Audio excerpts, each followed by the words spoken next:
All right, guys. Let's see here. Welcome to our monthly AMA. We are going live today on LinkedIn, on Facebook, on YouTube, and also we're trying Instagram for the first time. And so I'm going to be looking at two different screens just to make sure that I can get all of your questions. And if you guys have any questions about the investment banking recruiting process, uh, it's a free for all. Nothing's off limits. You want to know about, how to apply to the banks you want to work for, whether it's your resume, cover letter, LinkedIn profile. You want to know how to network.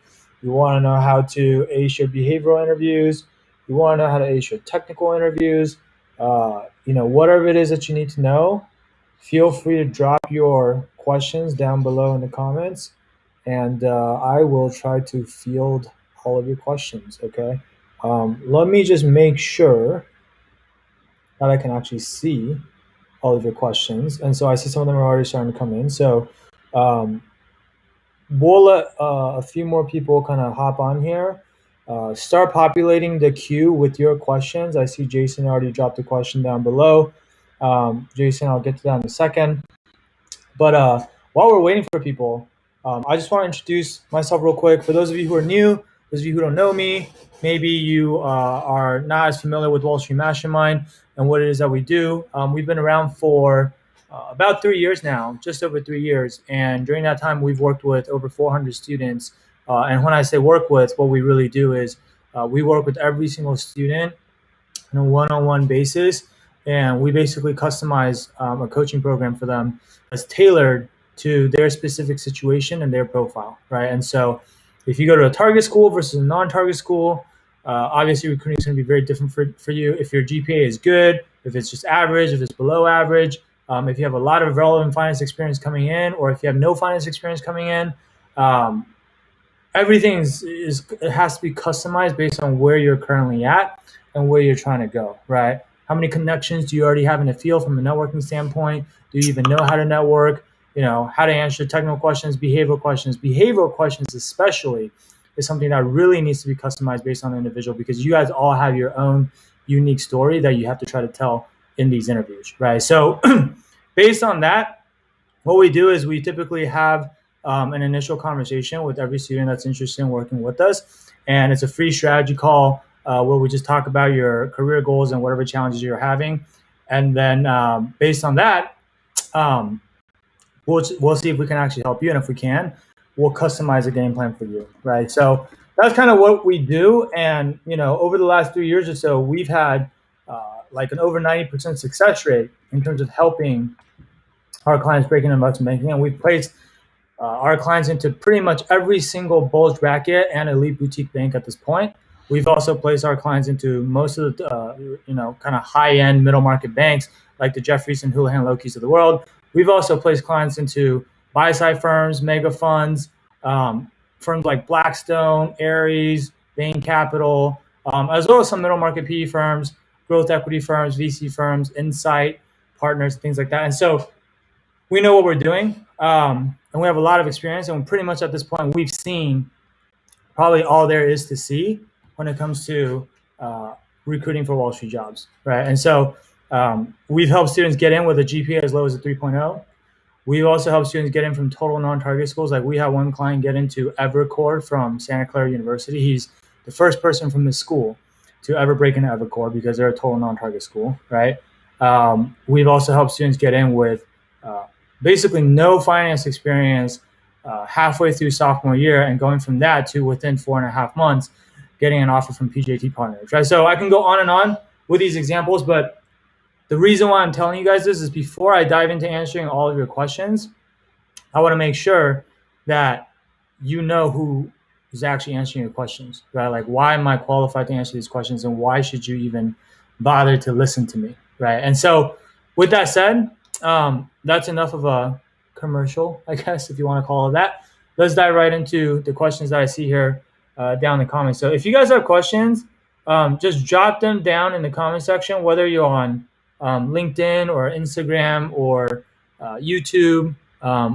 Someone's telling me that it's not working on Facebook, so I apologize about that. But Wherever you're watching this from, feel free to drop your questions and I'll try to get to all of them. I'm going to be looking on both my laptop and my iPad to make sure that I catch all the questions. So first, I'm going to start over here on Instagram. So Gabe Corey123 asks, can you speak on the asset management division in investment banks?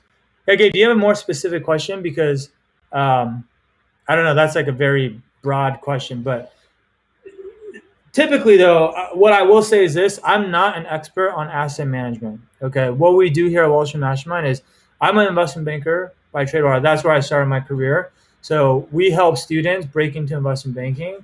I also worked in private equity, so we also help our students break into private equity, growth equity, jobs like that. Asset management, I've actually never worked in, but typically the hardest jobs to get inside of these investment banks are going to be in the investment banking division because that's typically the most prestigious. It's the one that the most students want to go into. It has the highest pay. It has the best exit opportunities. And so you just want to make sure, obviously read up on the differences between all the different divisions. And if you're not clear on kind of the difference between investment banking and asset management, you can literally just Google investment banking versus asset management, and there you'll find a bunch of stuff. I'm sure like mergers and acquisitions probably has articles written on this. You go on YouTube, you can probably look up videos that walk you through the differences of these things. And so I'm not going to dive into like what the difference is here because I don't think that's a good use of our time. But if you have questions that are more related to getting into the investment banking division specifically, happy to answer as many of those as you want. Okay. Let me come over here to LinkedIn. So on LinkedIn, Jason asked, hey, Sam, I'm currently a rising sophomore at UT Austin McCombs. I have not been able to secure a summer analyst position for this summer. Am I behind? Jason, it's a great question. So yes and no, right? What I mean by that is you're certainly not the only rising sophomore that's struggling with that. In fact, we see that quite often, right? Because a lot of underclassmen will say, I've been trying to get these summer internships. Most of the summer internships that I see, they're only willing to hire juniors and seniors or upperclassmen, right? And so you're not behind in the sense that you're an outlier or something like that. But where you could be behind is that nowadays, because the top investment banks out there, they've moved up their recruiting timelines so early, right? Like a lot of you that are on here, like if you go to a school like McCombs, you're probably trying to break into like a bulge bracket or elite boutique bank. Like that's what a lot of people want to do, right? So if you want to break into an elite boutique bank, they typically start recruiting the earliest, right? Like the goal obviously is to first get the junior summer internship. So if you're a rising sophomore, that means you're a class of, 2024, right? So that means you need a summer 2023 internship at whatever bank it is that you're hoping to work at after you graduate, right? Because the point is, if you can get the summer internship and you do a good job during that summer, then they'll give you a return offer to go back. So going into your senior year, you will already know what firm you're going to, right? Now, if you don't do that summer internship or you don't get a return offer from your summer internship, it becomes a lot harder to get an offer from that firm because typically what will happen is 9 out of 10 firms, sorry, not 9 out of 10 firms, probably 9 out of the 10 full-time offers will be given to the summer intern class first. And then a lot of times that alone is enough to fill up all the offers. And if that happens, they won't even recruit for full-time, right? So a lot of groups within certain banks, the more popular groups, they won't even recruit for full-time. The firms that aren't able to fill up in their entire class, they might have like a 1Z, 2Z here and there, like, okay, we got one more spot to fill, two more spots to fill, and they'll go out and they'll fill those very quickly at the end of that junior summer, right? So for you, what you need to know is these elite boutiques, what we've been seeing in the recent years, and sorry, this is a lot of context just to answer your question, but the elite boutiques, they've started recruiting for that junior summer internship about halfway through sophomore year. Some bulge bracket banks have also started around that time as well, although they tend to be a little bit later than the elite boutiques, although not that late, right? They still recruit second half of sophomore year, basically during your spring semester. On the later side, firms like Goldman Sachs, they'll open their application. They've been opening their application on July 1st after your sophomore year. But regardless, the window when recruiting really kicks off at a lot of these top firms is basically about halfway through your sophomore year, all the way through probably the end of your sophomore summer, right? So if your goal is to break into an elite boutique or bulge bracket firm, that's when you're submitting these applications and you're hopefully getting these interviews and you're passing these interviews. That means that your freshman summer, which is this summer, the summer that you're asking about, is going to be the only summer you have before that window opens up, before that process kicks off, right? It used to be back in my days, we didn't have to recruit until junior year. So we had freshman summer to get an internship. We also had sophomore summer to get an internship to build up our resume before we actually have to apply for the junior summer internship that really matters, right? Nowadays, that's no longer the case. You pretty much have freshman summer, and then if you get a summer internship for your sophomore summer, it may or may not help depending on which firm you're applying to. Like the later firms, it could still help you. The earlier firms, it might not help, right? And also depends on when you get the sophomore summer internship. You pretty much have to get it before you have to submit the application so that you can actually add it to your resume, right, before you actually apply. So are you behind? I mean, I would say ideally, yes, you would like to have some sort of relevant internship this summer as a freshman, okay? And the key to that, like if you're struggling with finding something, my guess, and you can correct me if I'm wrong, but I've seen this hundreds of times. Most of the times, the reason why underclassmen struggle with finding relevant internships for their freshman summer is because you guys are looking in the wrong places. Like you're probably going on LinkedIn and applying for whatever jobs you can find on there, or going on Indeed, or going on Glassdoor, or all the major job boards out there. Most of those major job boards, the jobs that they're posting are going to be targeting more the upperclassmen, and also like even if they're open to recruiting underclassmen, like they get so many applications because everyone's going on those job boards, right? And so your resume is going to be mixed in with resumes from people who are older than you and have more experience than you, are going to look more qualified than you. And so it's just tough. It's tough to get noticed, right? So really as an underclassman, what you're going to have to do is really like network your way in to these internships. And a lot of times also what we're helping our clients do is we're teaching them how to network in a way so that they can actually get a lot of these firms to create positions for them that didn't originally exist, right? So they're not just applying to internships that are already publicly posted. It's like when you try to buy a house, like I'm looking to buy a new house right now. When you try to buy a house, you're buying real estate. You can just buy the houses that are out there on the market, but it's super competitive. There's a lot of buyers. You have to, bid the prices up like crazy. Or you can try to find a house that's off market. No one else knows about it. You're the only one going for it. You're the only one expressing interest. So you're only competing against yourself, right? But that's easier said than done. Like obviously you also have to know where to look, who these firms are, like where to apply to, how do you actually get in contact with them, what do you say when you reach out, how do you also make yourself a more attractive candidate so that they'll even entertain the idea of going through the trouble of creating the positions for you, right? So that's a lot of like what we work on with our underclassmen clients. Like I would say in general, like if you know what you're doing, like if we started working with you right now, Jason, I'll tell you like it'll probably take us 2 to 3 days to revise your resume and just really position yourself in the best light possible based on whatever experiences you currently have, because that's what we have to work with right now. And then 2 or 3 days from now, once that's done, your resume is optimized, your cover letter is optimized, your LinkedIn profile is optimized, then the very next step is we will walk you through like, our process of how to go find this internship. And I would say probably within, on average, about 2 weeks, is usually how long it takes most of our clients, you should be able to find a highly relevant internship, typically at like a small private equity firm, which means you're going to be doing, M&A work, like helping them find companies to acquire. So it's highly relevant for banking. These jobs can also be done remotely, so it doesn't matter where you are. You don't have to like move to some expensive city and pay like thousands of dollars to live in New York. Like you can do it from home, or if you're taking summer school right now, you can do it part-time on the side, outside of classes, whatever. Like it's flexible hours. Like so, it's really ideal in a lot of different ways. It doesn't take that long to get. So it's like it's July 13th right now. You could line something up by the end of July, and then you can do it for 2 or 3 months, or basically for the rest of the summer.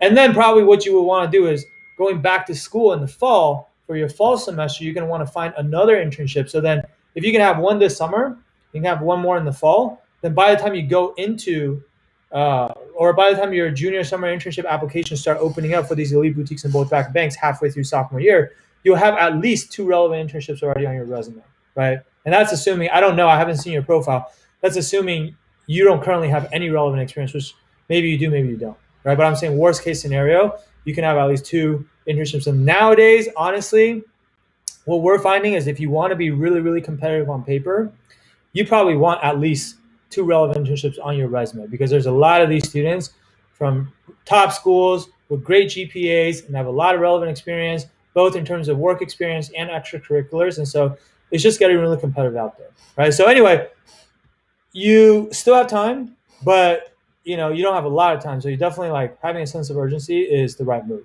right? So if you want help with that, Jason, like, reach out, schedule a call with our team. Like, I think there's a link in the description, and you can book a call with us, and we can walk you through it and help you out. All right. There's another question here on Instagram. Let me come back here and make sure I get that one. It says, Akshay 0705 says, how can I recruit MBB, bulge, or EB? Again, can you be more specific in terms of what you're asking? Like, I mean, MBB, McKinsey, Bain, BCG, that's consulting. That's management consulting is totally different, right? Still a great job, very prestigious, very hard to get into. Managing consulting, recruiting is a lot more, like, the interview process is totally different, though. It's a lot more about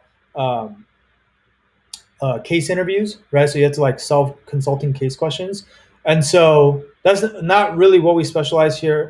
We don't specialize on that here at Wall Street Mastermind. But if you want to recruit for consulting, I have a friend who runs a similar service to Wall Street Mastermind. They're really good at what they do, which is helping people get into MBBs.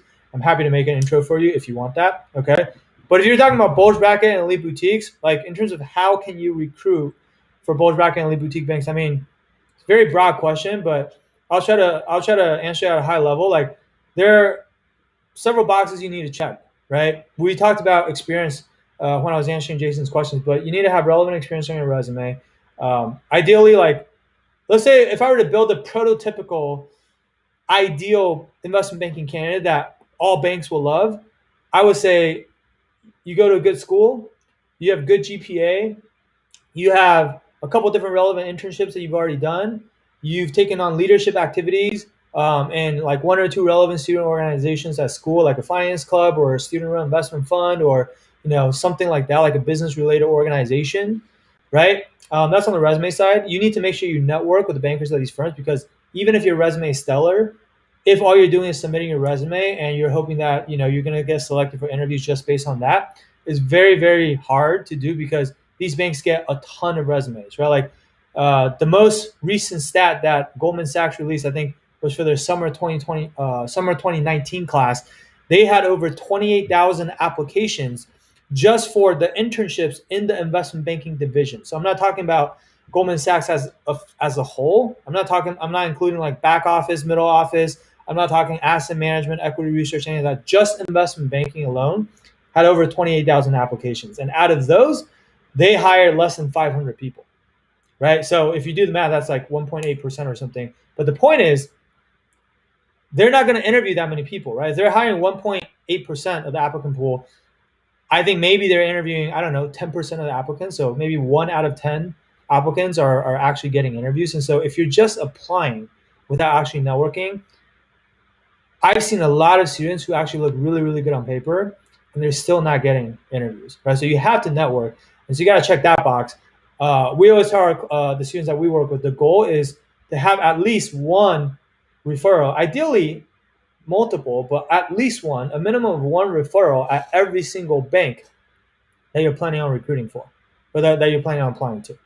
Referral meaning you have a banker inside the firm who really likes you and is willing to go to bat for you and pull strings for you and introduce you to people and flag your resume for the people that are reviewing the resumes, for the people that are actually the decision makers, right? And also who the referral comes from matters too, right? Like, typically, the more senior the banker who's trying to help you, the more sway they're going to have and the more influential they're going to be, right? So networking is really important. And then if you have a good resume, you're good at networking, you're going to be able to get, hopefully, interviews most likely. Like, we have clients who are able to get literally who have gotten every single interview that they apply for, because just by following those 2 steps, right? And then from there, as long as you can get to the interview stage, then really there's only 2 types of interviews that you have to master, right? You got to be able to ace the behavioral interviews. You have to be able to ace the technical interviews, right? Behavioral interviews, you have to be able to tell your story. You have to be able to answer the more qualitative questions. Honestly, like, people don't put enough emphasis on the behavioral interviews. They're always worried about the technicals, like, oh, how do I answer accounting questions? How do I answer valuation questions, DCF questions, M&A questions, LBO questions? Those are all super important. Don't get me wrong. Like, if you can't answer those questions, you'll get dinged during the interview and you probably won't get the job, right? However, if all you can do is answer those questions, guess what? So will a lot of the other candidates, right? Because the most competitive candidates out there, they're all prepared. They're all going to know how to answer those questions.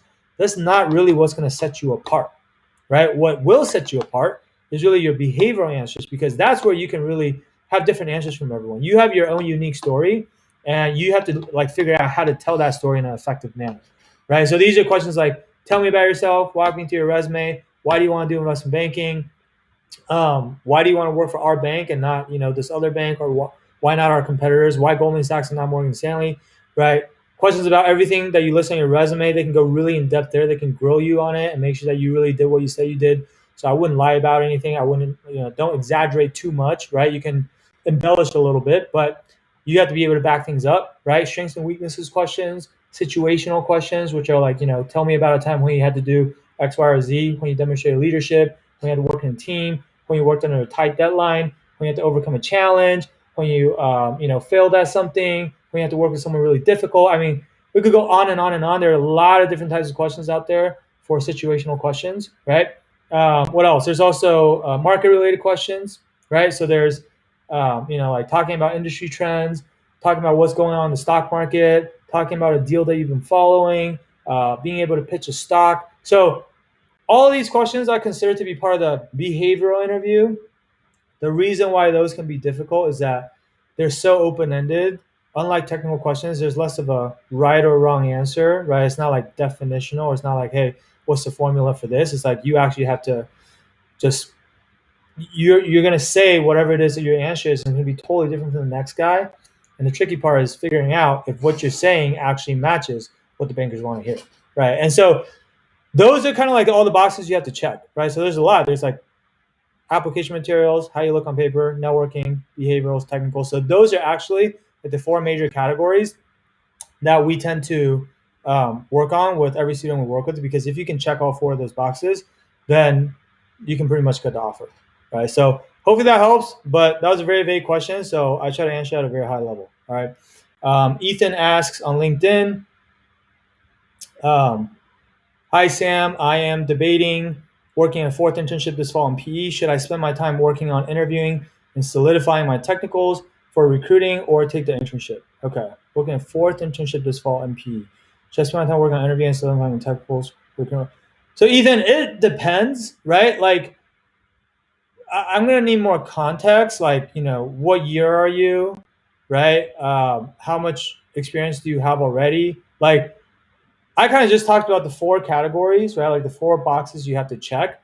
But really, like, it's a trade-off, because you only have 24 hours in a day, and then you have however many days you have between now and when recruiting is over, depending on what year in school you are, right? So you're going to have to prioritize. Like, if you already have, you said fourth internship. So if you already have 3 other internships that are highly relevant to banking, like you've already worked at a small bank or a PE firm or something like that, like doing a fourth internship, the marginal utility on that is probably not going to be that high, right? But like, if if your first 3 internships were all not super relevant to banking, and then like now you're going to do a fourth internship and this one is actually in PE, that could actually give you a pretty big boost, right? And then in terms of like solidifying your technicals, I mean, you're going to have to do that no matter what, right? Because when you get to the interview stage, you're going to have to be able to nail the technical interviews. But the question is, like, do you feel like you can get to the interview stage with your resume currently as it stands? Because if you have enough there to get the interviews already, then you probably don't need to do another internship, right? Then I was just like, if you already know you're good enough to get the interviews, then I would just focus on, nailing the interviews, nailing your technicals, nailing your behaviorals, right? And so it really depends. Like, this is why, like, it's kind of hard for me to give you a really exact answer based on your situation. But again, Look, if you want us to diagnose your situation in more detail and more accurately, then what I would recommend is for you to book a free strategy session with our team. Again, it's totally free. Like what we do on these calls is you hop on, we'll talk to you for about 30, 45 minutes. We'll ask you some questions, learn more about your situation, what your goals are for recruiting, what kind of challenges you currently have, and then we can answer all of your questions with like more specific answers based on your specific situation. And like if there's something we can help you with or something that you want our help with, then we'll tell you if we think we can help, and if we can, what that might look like, right? And if not, then no worries. Then like we'll just give you some advice instead, right? So that's what I would recommend, Ethan. But if you have a follow-up question, feel free to drop it in the comments. Let me come back to Instagram. Drizzy Drake 1995 asks best way to prep for a lower middle market investment bank super day. Yeah, I mean, look, the fact that it's a lower middle market investment bank doesn't really change that much for me, to be honest. But again, it's the same thing, right? It's behavioral interviews and technical interviews, right? On the technical side, again, there's really only four major topics. Excuse me. There's really only four major topics you need to know. There's accounting, 3 statements. There's valuation. Which includes trading comps, transaction comps, DCFs. There's mergers and acquisitions, so merger math like accretion dilution, and there's leverage buyouts, right? If it's a lower middle market investment bank, a lot of times they're a bit more niche, and they might only work on certain things and not others. Like maybe they only do M&A deals and they don't do any capital raising deals, in which case like that the questions are probably going to be more tailored towards M&A, right? Or if you look at like their list of transactions, like maybe they work with small private equity firms a lot, in which case they might ask you about LBOs, right? And so you want to like do research on the firm, know like what industry do they focus on, like probably want to like go into the behavioral side, what I talked about earlier. There's, the guaranteed questions like, why banking, why our bank? Like why our bank is always a big one, especially for the lower middle market banks, because they want to know like, hey, why do you want to work for us and not work for one of these bigger banks, right? And your answer can't just be, because I couldn't get into the bigger bank, right? You need to know enough about their bank to come up with a good answer for that. So that's a pretty important one. Anything on your resume is fair game. You got to know those like the back of your hand. Like I should be able to ask you questions about everything you've done, multiple follow-up questions. Sometimes I'll go 4 or 5 layers deep. It's almost like peeling an onion is the analogy that I'm using, right? So know everything on your resume cold. Being able to answer strengths and weaknesses questions, situational questions, like I said, have examples ready to go, at least 3 to 5 examples that you can adapt to different situations depending on what they ask you. And then market-related questions, especially related to the markets that they're focused on. Because again, most lower middle market banks, they usually only specialize in like certain industries. So like if it's a healthcare bank, you'll want to know a couple of healthcare deals. You'll want to have like healthcare stock pitches prepared, right? You'll want to know like a trend that's happening in the healthcare space. So stuff like that, right? So like really do your homework and study up on the firm and what it is that they do. Make sure you're tailoring all of your answers to that. Okay. So hopefully that helps. Let me come back. James on YouTube asks recommendations for switching from Big Four FDD to IB. Not sure what FDD stands for, but sounds like you're working at a Big Four firm like KPMG, Pricewaterhouse, Ernst & Young, Deloitte type of deal, right? And so honestly, like it can be done. In fact, we've helped at least 2 students move from Big Four audit, both from KPMG, into investment banking, right? We've also helped people do make the lateral move from valuation, like someone who was working at a small valuation firm, lateral into banking. And so if you work at a Big Four, it's kind of in like a tangential field to banking. In fact, now is actually a really good time to try to make that move, because if you've been following what's going on Wall Street, like a lot of these big banks, they have too much work. Like deal flow is at like all-time high. Banks are having to turn down deals because they don't have enough junior people to actually like do the work. A lot of junior bankers are quitting because like the hours are really bad, and they've been working from home because of the pandemic, and it's just driving people kind of crazy, right? And so banks are actually like raising. A lot of banks have raised analyst salaries from like what used to be like $85,000 to now it's $100,000 because they're trying to keep people. And so a lot of these banks, they're actually trying to hire more people to come in, to lateral in as analysts. And typically, in most years, if you want to lateral into a big bank, they're typically going to try to coach people from smaller banks first. They want people that already have investment banking experience so that they don't have to like train you from scratch, right? But nowadays, because they just need people so badly, and there's not enough people for these jobs to go around, like they're hiring people from, outside of banking, maybe something like Big Four, maybe something like valuation. I even hearing people getting hired from like law firms, to come in and be like vice presidents at these banks. Like, so now is actually a really good time from like supply demand standpoint. There's a lot of jobs out there for people like you who are trying to make this type of move. But obviously, like a lot of it is going to come down to you positioning yourself the right way, because you're going to have to be able to tell the story of, why you went into Big Four first instead of just going straight into banking, and why you're trying to make that move now, right? And also, you're going to have to, like the elephant in the room is going to be like, well, can this guy actually do the job?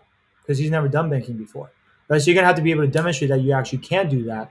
Part of that is through your behavioral answers and the way you tell your story and how you position yourself. And a big part of it is also going to be like demonstrating your technical knowledge through those interviews, right? And a big part of it too also is like you're going to have to network the right way. So again, it's just not to sound like a broken record. It's the same 3 or 4 things. But again, I think lateraling is even a bit more trickier than recruiting straight out of school or straight out of undergrad, because that you can follow like a very structured process, right? So James, if you need help with lateraling, like I said, we've helped 2 Big Four clients go from Big Four to banking. So feel free to schedule a free strategy session with our team, and we can talk to you, learn more about your situation, and see if we can actually help you. Okay. And if you want to check out, like we did client interviews with both of these guys who went from Big Four to banking, and they're both on our website. If you go to like the client interviews page where we have like all of our SoundCloud interviews, you can just do a Control F to find either Brandon or Paul, and you'll see that you can hear them talk about their story. Okay. Juliet on LinkedIn asks, have all firms completed their recruiting process for summer 2022 internships? Juliet, no, I don't think so. So I just take a drink there, getting kind of thirsty, but no, I don't think so. A lot of firms have. I would say the vast majority of the elite boutique banks have. I'm talking about here in the U.S., by the way. In the U.K., the process is just starting, right? And Asia also process is just starting. Like those tend to start a bit later. But in the U.S., most of the elite boutiques are done. Probably like a couple exceptions here and there. Bulge bracket banks, some of them are done. Some of them are ongoing as we speak and handing out interviews and super days and offers as we speak, but technically still recruiting. Middle market banks, there's probably still a bunch left.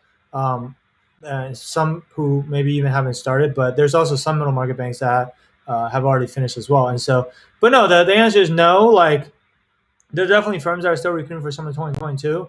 Also, I would say it depends on if you're like an international student or not, right? Like if you're an international student and you need sponsorship, then you're going to be more limited in terms of the options that you have, because you can only apply for the firms that will actually sponsor, right? Which is typically going to be the elite boutiques and the bulge bracket banks and maybe some of the middle market banks.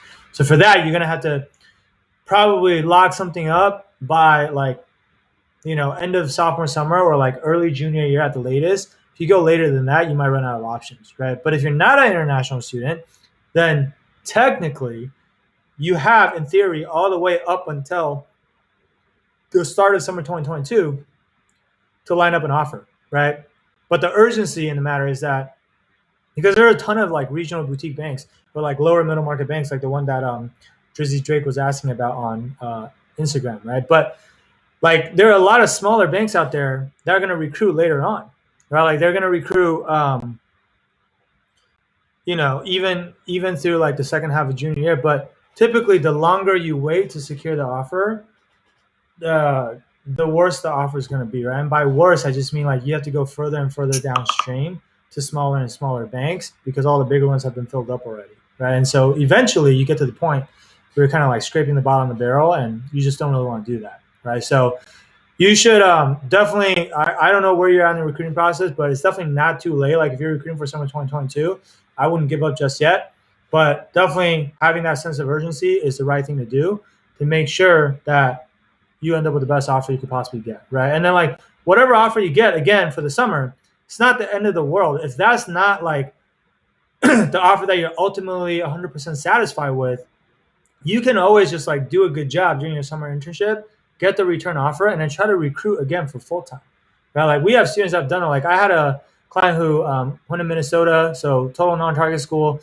When he came to us pretty late. He came to his junior year, so a lot of the bulge bracket and elite boutique banks had finished recruiting already at that point. So couldn't really do much about that. But at that point, like we just focused on getting him the best bank he could still get at that time, right? So he ended up during his junior year, he got a summer internship offer at FTP, Financial Technology Partners, which is more of a middle market bank, and they specialize only in fintech, but they're really, really good at it. Like they're one of the best fintech banks out there. They compete with a lot of the big banks.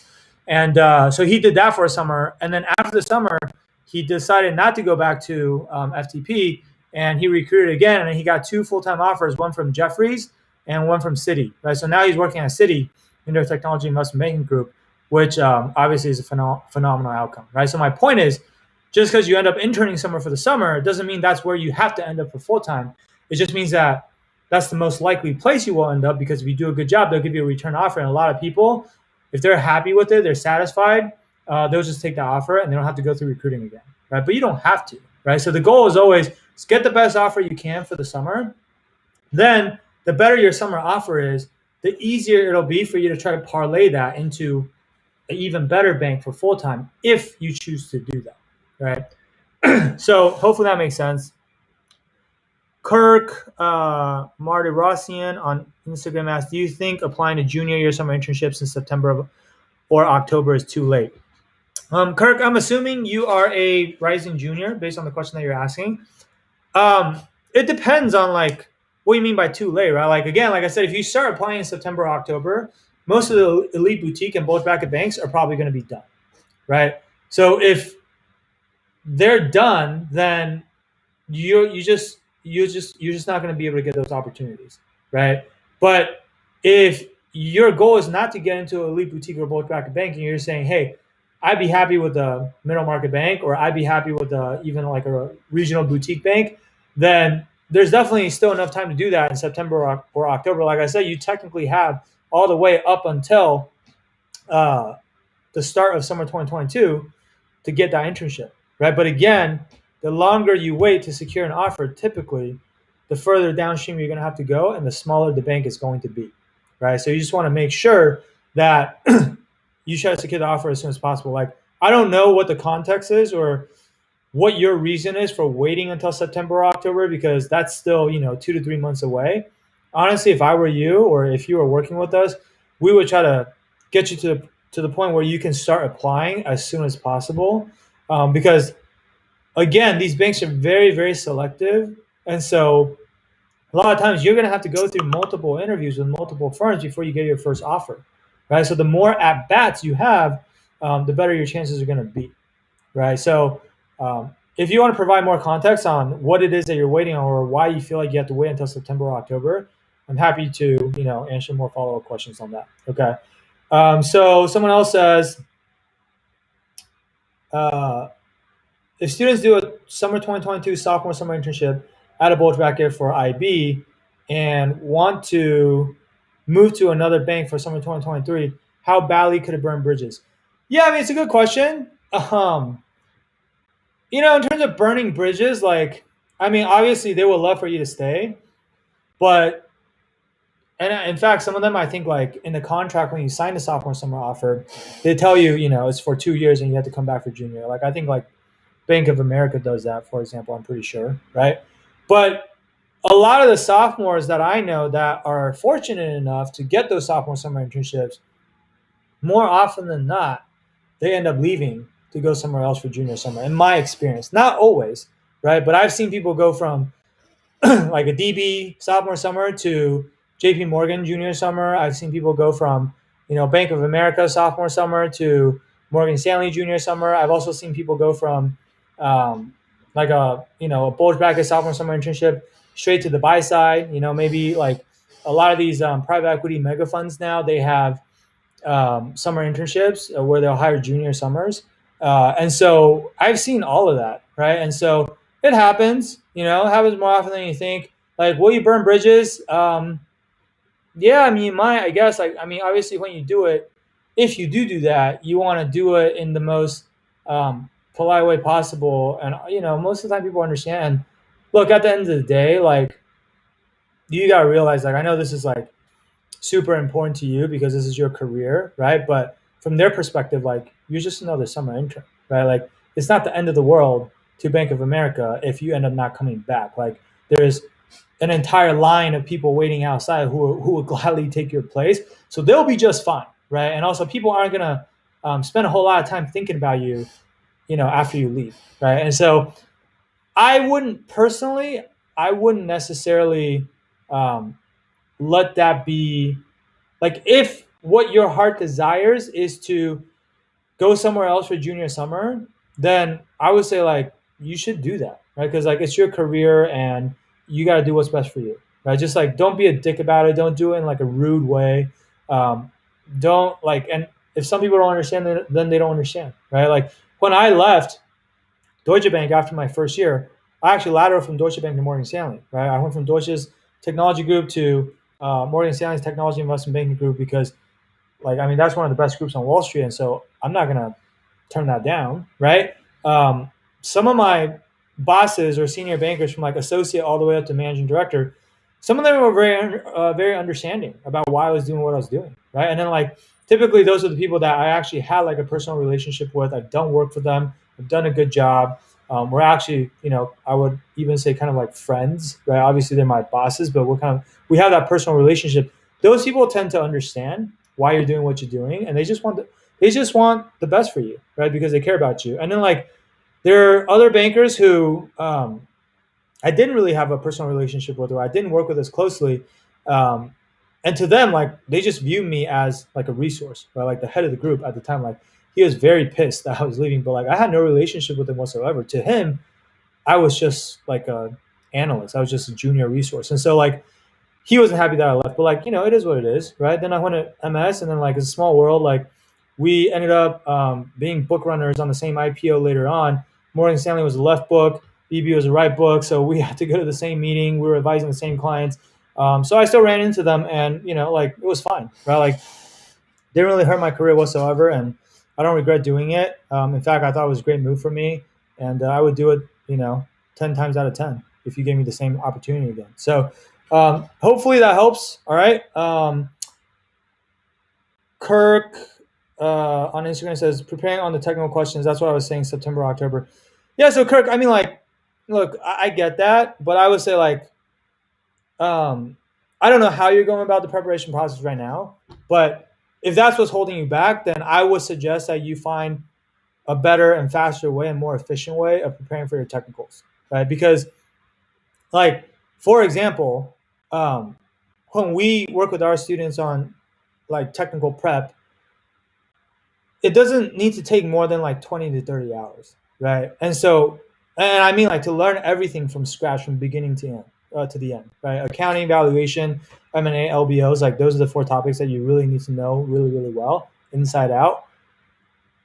If you really learn it the right way, it shouldn't take you more than 20 to 30 hours. And if you really want to cram everything in, like, you want to cram in 20 to 30 hours of prep, if you're willing to sit down and set the time aside, you could theoretically do that in like a week or two. Right? Like, I have a client who just got a super day from JP Morgan, and it's in 2 weeks. And he's basically going to set aside, he said he's going to set aside 50 hours over the next 2 weeks between now and his super day to just cram everything in. And that's plenty of time, honestly. Right. And so, like, honestly, I wouldn't really let that be the reason that's stopping you from applying.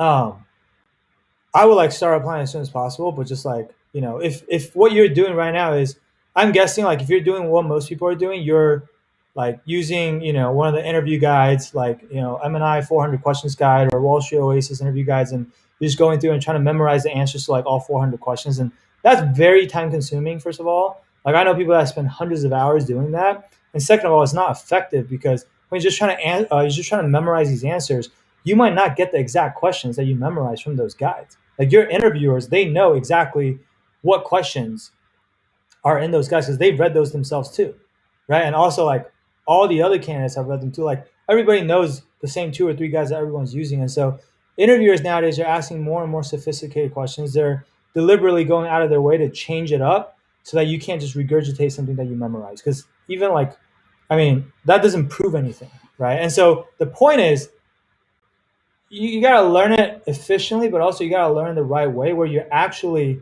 learning the concepts. You're not just like brute force memorization. You're not just like memorizing the answers. Okay. So if you learn it the right way, again, it should not take you more than 20 to 30 hours. All right. So if you need help with that, again, reach out to us, book a free strategy session. Happy to help you out. All right. Let me keep going. It's actually a good amount of questions here. So Donnie on YouTube asks, I got my first internship with Morgan Stanley next summer. Any tips? I know it's kind of a long time away, but I'm starting to stress. Yeah, so Donnie, congrats, right? And I don't know like what type of internship it is at Morgan Stanley. Is it like private wealth management? Is it investment banking?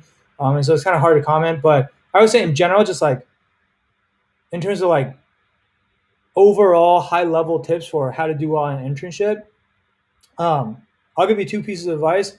One is first impression is everything. Like how you show up on the first day, and also like how you perform that first week. A lot of times will set people's first impression of you, and that will kind of dictate. That like determines your fate basically for the rest of the internship for like the next 9 to 10 weeks. Like if you have a good first impression on people, it's almost like they'll cut you more slack, even if you make like a mistake later on or whatever. They'll like basically say, oh, like that was a fluke, or like make some excuse for you. If you don't set the right first impression, then you're gonna have to dig yourself out of a hole, and it's really, really hard to do.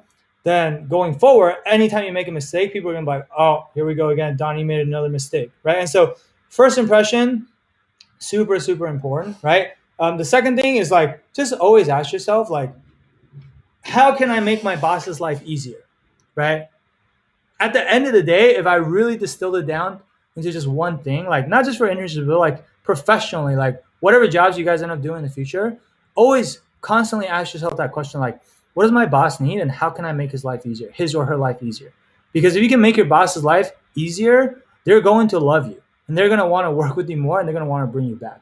If you're doing the opposite and you're making their life more difficult, if you're making a bunch of mistakes in your work, and like they have to, check it and find a bunch of mistakes and go back and redo it themselves, it's taking them more time to do that, like then they're not going to want to bring you back, right? So always ask yourself, like, how can I make my life as a boss as easy as possible, or how can I make my boss's life better? And if you're doing that constantly, like you'll be just fine. All right. Let me go to the next question. Is 3.5 GPA good for this industry? Jose Torres asks. Jose, 3.5 is average. I mean, like for investment banking, honestly, like ideally, I always tell people you want to have like a 3.7 or above. If you have a 3.7 or above on your resume or for your GPA, like no questions asked, right? If you have 3.5, like, sometimes you might have to answer some questions on like, hey, why is your GPA only a 3.5? But most places, a 3.5 is not going to like disqualify you from, getting interviews. Like, in fact, it's rare that banks have like hard GPA cutoffs, but sometimes when I do see hard GPA cutoffs, I've never seen a cutoff that's higher than 3.5, meaning like 3.5 is good enough to never get disqualified, but it's also not going to like make you stand out. And in fact, a lot of your competition will have a higher GPA than 3.5. Okay. So ideally, if you can raise that, you should try to raise that as much as possible. That would be my advice to you. All right. Rami Basel on Instagram asks, how would you define the difference between an IB analyst and a data analyst at a Fortune 500 company, currently deciding between both? It's really different, dude. IB analyst, you're advising corporations on either mergers and acquisitions or on capital raising, right? Like raising money through either equity or debt. That's the job description, right? And you're doing a lot of financial modeling, building PowerPoint presentations. So Excel and PowerPoint, like you're gonna eat, live, and breathe that. Data analyst, like you're doing a lot of work with like SQL. You're like crunching large data sets, but it's not necessarily to like, I mean, it can be used for building a financial model, but a lot of times it's not necessarily to do that. It's just like to figure out and analyze like a certain business problem, whatever it might be, right? So it's totally different. And data analyst is like kind of more in the because I mean I worked at a tech company. Like data analyst, like that typically is part of like the engineering org, like under the data science team, and like IB is obviously finance, right? So I mean they're both analytical jobs, but I would say they're pretty different. So you got to figure out what you really want to do. A Weiss asks, is it normal to have a super day right after the hire review? Yeah, it can be. Usually, like the hire review, if you do well on it, they'll move you to the next round. The next round is usually the super day. So yeah, that's definitely possible. Let me come over to LinkedIn. Joshua Y asks, what is the best way to market yourself during interviews if you are someone who was late to the party and doesn't have the relevant experience, relevant internships or experience that a lot of others have? I mean, there's no one size fits all answers here, right, Joshua? But like, if you don't have a lot of relevant internships and experience, but you still got to the interview stage, then what that tells me is there must have been something else about you that they saw that they really liked. Like they liked you enough to give you the interview regardless, right? I'm gonna be honest. I think it's pretty hard these days to get an interview if you don't have any relevant experience on your resume. I'm not saying it's impossible because anything is possible, but I'm just saying like I rarely see that. It's pretty hard to do. But if you are able to make that happen, then clearly there's something that they see in your application or on your resume that they really like. And so you have to figure out what that is. You have to play up your strengths, and you have to also be prepared to talk about your weaknesses. Like one of your weaknesses might be the fact that you lack finance experience or relevant finance internships, right? So the question is like, why is that, and why should we not be concerned about that, right? But honestly, like the best thing to do if you lack relevant experience or if you're late to the party is to try to get relevant experience ASAP. Like I said, we had a client, Jen, who came to us like halfway through sophomore year. She only had consulting and marketing experience back then. She had originally intended on recruiting for consulting, but then she changed her mind and she wanted to recruit for banking, but she didn't realize like how early the banking recruiting process started. And then so we worked on like getting her relevant experience ASAP, right? Like so we got her her first relevant finance internship at a small PE firm within a week. Then within a month, we got her 2 offers for her sophomore summer internship. One at TD, which is a Canadian bank, and then the other one at SocGen, which is a French bank, right? And then so I think she went with TD. So then she got her relevant finance experience, her next 2 relevant finance internships within that first month. And then like 2 or 3 months after that, she got her junior summer internship offer from PJT, right? So like honestly, that would be the best solution, is like to not have to explain why you don't have relevant finance experience. But like if you have to, then I don't know. We'll have to. Again, it's really hard to answer these questions when I don't have enough knowledge about your situation. But again, if you want us to give you like a more specific feedback, I would encourage you to book a free strategy session with our team using the link in the description. Okay. Hopefully that helps. Let me go to the next question. Ethan asks, I worked at a telecom financial analyst internship, investment banking boutique internship. I currently have a hedge fund internship. Okay, got it. So this is a follow-up to your previous question, which is you're about to do a 4th internship at a PE firm, right? And is that worth it or not? I would say, I mean, if you've already done 3 finance internships, including an investment banking boutique and a hedge fund, like your resume is probably pretty good, right? Again, I don't know what firms they're at. I don't know what kind of responsibilities you had at these internships. Like, did you get like actual deal experience, or were you just stuffing envelopes and doing BS? Like that matters too. But assuming you're actually doing real work, like having those 3 internships on your resume is pretty solid, honestly. Like especially if you're only a sophomore, which I'm kind of guessing you are, but I don't know, right? Okay, I'm an incoming sophomore that took a gap year.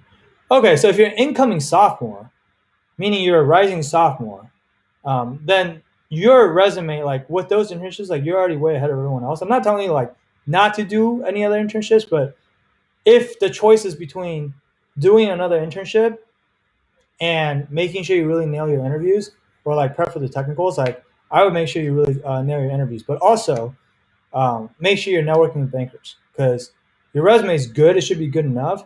But if you don't network, again, probably still not going to get selected, right? So you got to make sure you're networking the right way.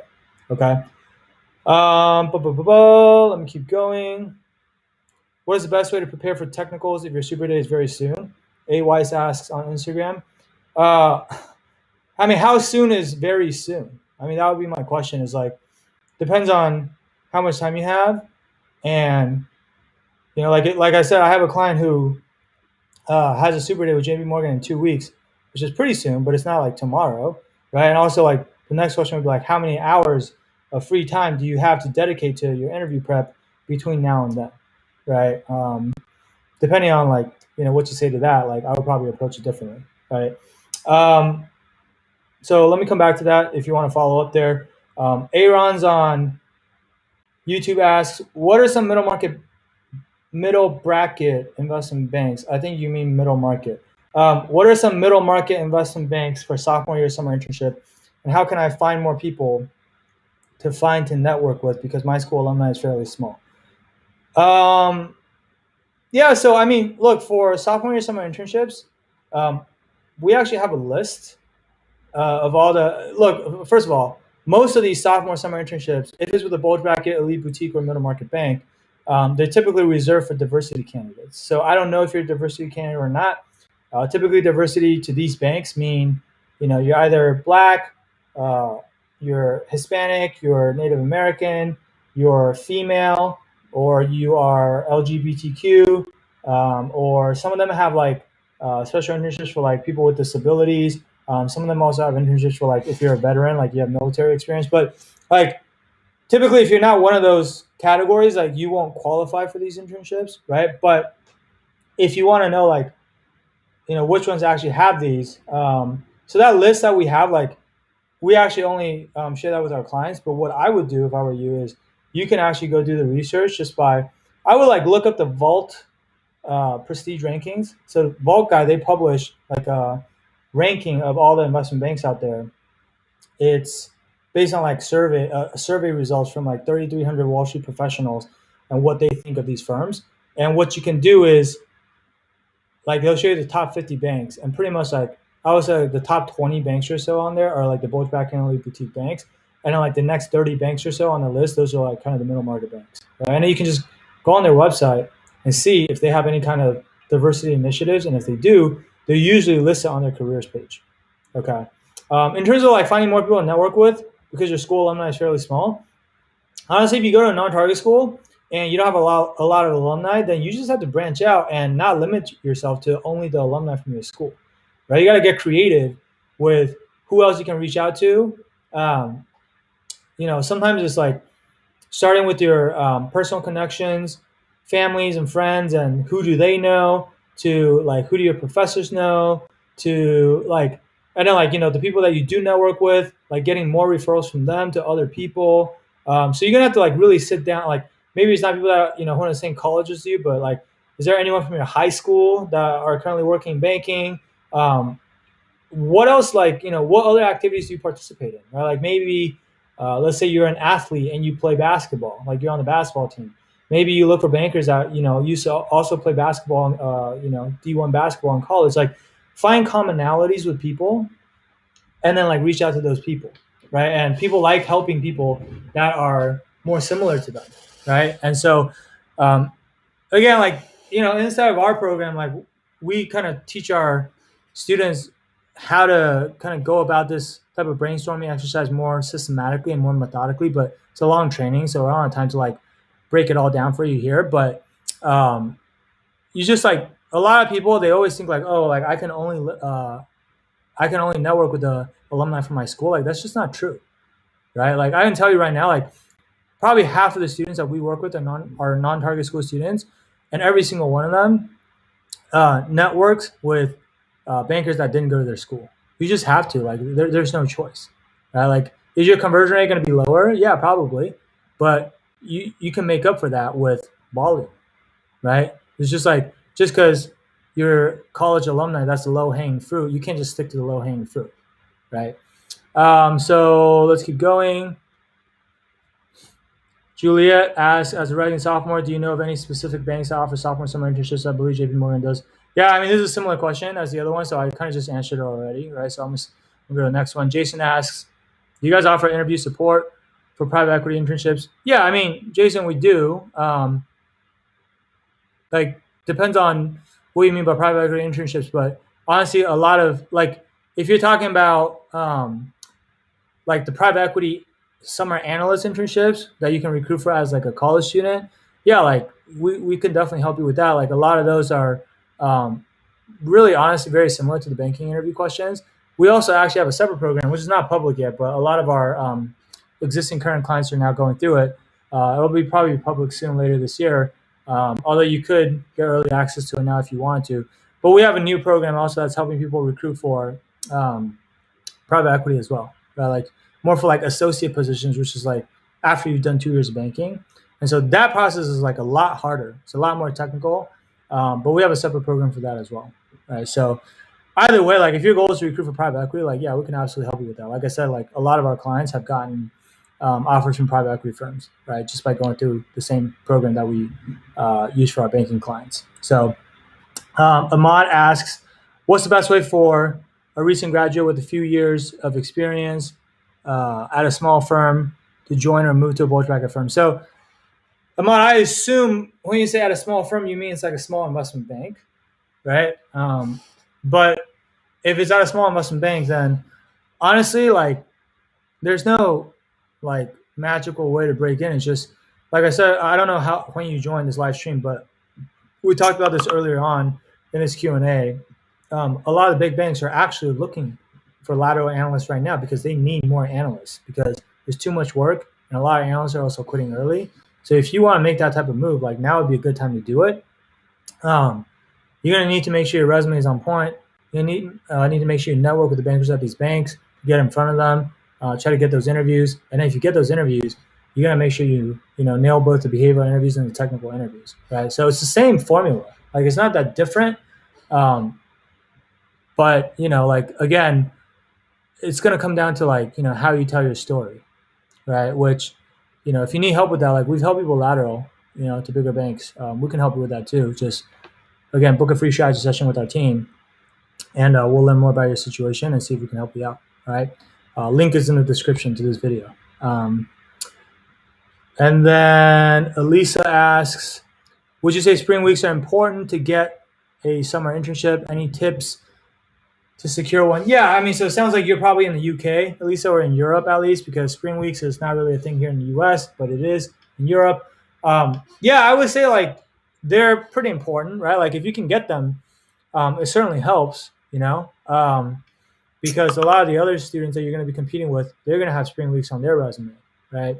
And so, like, not everyone can get them, obviously, but if you can, you should absolutely try to get them, right? In terms of tips for securing one, it's the same. Again, not to sound like a broken record, it's the same thing. Like, comes down to your application materials, your networking. Although my understanding is that networking is not as big of a thing in Europe as it is here in the States, but honestly, trust me, it's still a thing, right? Like, you should still do it.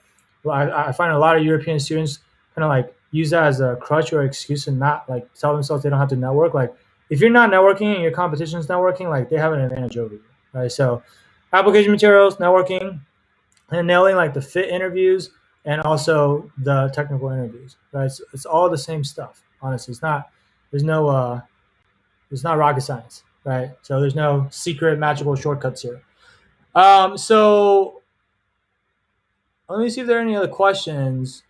I know we're a little bit over on time, but I think I've cleared through all the questions in the queue. So if I don't see any other questions here, then I'll give you guys like a couple extra minutes if you have any last minute questions to drop them now in the queue, and I'll try to answer them. But while we're waiting for you guys to do that, again, if you guys just joined, just a little commercial break. If you kind of like what you heard on this AMA, or if you want more help or you want more detailed and more customized help for your situation, just because like it's kind of hard to on these Q&As to get really deep into your personal situation. Your situation probably not the same as everyone else's situation, right? And so if you want more customized advice for your situation, again, we offer these free strategy sessions. You can book them by going to the link in the description of this video. And what we'll do on these calls, we'll hop on with you. Someone on my team will hop on with you for 30, 45 minutes. We'll learn more about where you're currently at in the recruiting process, what your goals are, what it is that you're currently struggling with, what do you need help with, what do you need advice on, and then we'll give you our best advice. Like if we think we can help you with what it is that you need, we'll show you how we would do that. If we don't think we're the best people to help you, which sometimes can happen, we'll still at a minimum just give you advice on what we think we would do if we were in your shoes, and you can take that and you can go implement it yourself, right? So again, just encourage you guys to book that call with us if you want to. Otherwise, let me see a couple questions. One more question just came in. Michael says, "Hey, what's up, Michael? Best tips for following up with bankers after networking calls to keep the connection warm?" Yeah, I mean, so Michael, like, if first of all, if you've had a networking call with them, always send a thank you email right after the networking call, right? First and foremost, like, be appreciative that they took the time out of their busy schedule to talk to you. And then after that, like typically, I tell my clients, like, you don't want to just constantly hit them up all the time for no reason. Like they're very busy and they don't want to be spammed, right? But the times when I would follow up with them is like, if there's actually like a very notable update in your life or in your recruiting process, then you can keep them up to date, right? And you frame it as like, hey, because they've been so helpful to you and you're grateful for their help, you just wanted to keep them posted on the progress that you've been making, right? Otherwise, like even if there's no notable updates, like at a minimum, I tell my students like probably like once every 3 months, try to check in with your contacts, send them like an update email. You can even have like the same update email that you're sending to everybody, right? I mean, you probably should customize it a little bit to be honest, but you can have like a rough template. And typically like the format of that email, first of all, I'll send it in the same thread as any prior email correspondences that you already have with them, so that they don't forget that they've already talked to you before, because they talk to a lot of people, so they may or may not remember you, right? But I'll reply to that same thread and I'll say, hey, so and so, like, hope you've been well since the last time we talked. Just want to check in, give you a real quick update on what I've been up to. Here are the things that I've been doing. Boom, boom, boom. Relevant thing number one, relevant thing number two, relevant thing number three. It could be like, I took this class in school that was like, super relevant, or I did this internship, or I did this case competition, or I took on like, this leadership position, this club, whatever it is that you want to tell them on, right? That's been happening in the last 2 or 3 months. The other thing that's always really good to do is like, presumably after the last time, or presumably during your last conversation with them, you probably asked them some questions. They probably gave you some advice, right? So ideally, whatever advice they gave you, you've actually gone out and acted on that advice since the last time you talked to them. So what is like really important is for you to basically give them an update on like, hey, by the way, like I went out and did that thing that you told me to do last time, and this was the positive result, fill in the blank, that I got from doing that, right? So what you're doing there is you want the bankers to feel like, oh, wow, like I gave this guy advice and he actually took me up on it. He actually listened to what I was saying. He actually went out and acted on it, which a lot of people don't actually do that, right? So if most people don't do that and you're actually doing that, and you're showing them that, hey, when you give me advice, I'm actually going to go act on it. One, it makes them feel good because they actually made a difference for you and they actually had a positive impact on you. And people always want to, feel like they had a positive impact on other people, but also you're conditioning them to want to continue to help you more, right? So now they're going to be more likely to continue to give you even more advice, right? And so if you have anything like that, you definitely want to update them on that. And then like usually I like to end that email with like a question, right? Because you want to create an open loop, and you want to maybe ask them another quick question that's going to require them to give you a response. That way they'll actually reply to your email, and so you know that they actually saw. Because otherwise, a lot of times, like when people send these networking emails and you don't get responses, and you're wondering like, oh well, did they actually see my email or not? Or are they just ignoring me? Like, I know like people get really anxious about it, right? And so that's like the high level like framework. That's just like one of the many scripts or email scripts or whatever, templates, if you want to call it that we kind of like teach our clients. Like there's a lot more of that inside of our program, but a lot of thought goes into what we actually say in these emails, right? Like I don't know how you guys write your emails, but a lot of times like I see networking emails that college students write, where like, or even like back when I was in banking and people send me networking emails, it's like they're very poorly written. And if your emails are poorly written, like you're not going to get a response, right? So you got to make sure you're thoughtful about and strategic and very deliberate about what you're including and what you're not including, right? And then like be concise and to the point. No one wants to read like a super long email because they don't have time for that, right? So that's my advice for you. Hopefully that helps, Michael. Eric Halpern asks, do you have to prepare differently for interviews in different groups for technical questions, or are they the same with the difference just being on industry news and mergers, etc.? So, Eric, is a good question. It depends on the group. So, there are certain industry groups that have their own unique set of technical questions. So, oil and gas is one. Financial institutions group is another. I would say real estate group also has like kind of like their own unique technical concepts. Uh, those are probably like the three off the top of my head, right? Or and with oil and gas, I'll lump in like natural resources, right? But so O&G, FIG, financial institutions, and then real estate. Oh, and then like nowadays, like a lot of people like because restructuring is kind of popular because of the pandemic and whatever. Like if you want to do restructuring, they also have their own set of technicals. But otherwise, for most of the other groups, if you are interviewing with them, like it's more of the same, and the main difference is like you said, just like industry news, industry trends, following the deals, being able to pitch a stock, stuff like that, right? So, and then I see your follow question. So tech versus M&A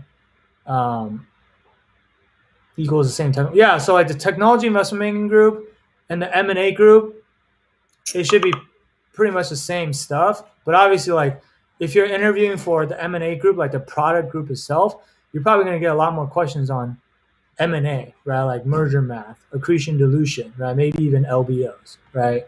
Whereas if you are interviewing for like a technology investment banking group, then you could also get M&A math and LBOs, but also there's like, accounting and valuation, all that. Not saying you won't get accounting and valuation for M&A groups, but yeah, like there's no like unique set of technicals that you need to know for the M&A group or for the technology group that you're not already studying or that you shouldn't already be studying, right? So nothing special there. Okay.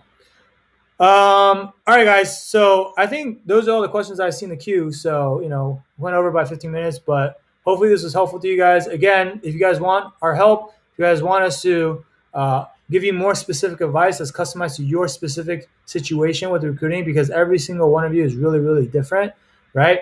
Different situation, different profiles, different backgrounds, different goals, different challenges. Then again, the best way to do that is for you to go and book a free strategy session with our team using the link in the description to this video. Someone from our team will jump on with you and talk to you for 30 to 45 minutes and give you the best advice that we could possibly give you. And we'll take it from there. All right. So, guys, hopefully this is helpful. We're going to try to do this more often, at least once a month going forward. Maybe more if you guys are enjoying this and you guys want to see more of this. I'll try to do more of it, but at least once a month. And so stay on the lookout. Follow us on YouTube. Follow us on Facebook, LinkedIn, Instagram. If you're following us on at least one of those platforms, then you should be able to get notified whenever we do the next one. Also, you can subscribe to our email list. We always announce it on our email list before we're going to do one of these. And so make sure you take advantage of that. All right. And then Ethan says, book the strategy session. Awesome, Ethan. We look forward to talking to you. Eric says, can you make a video on IB associate MBA recruiting?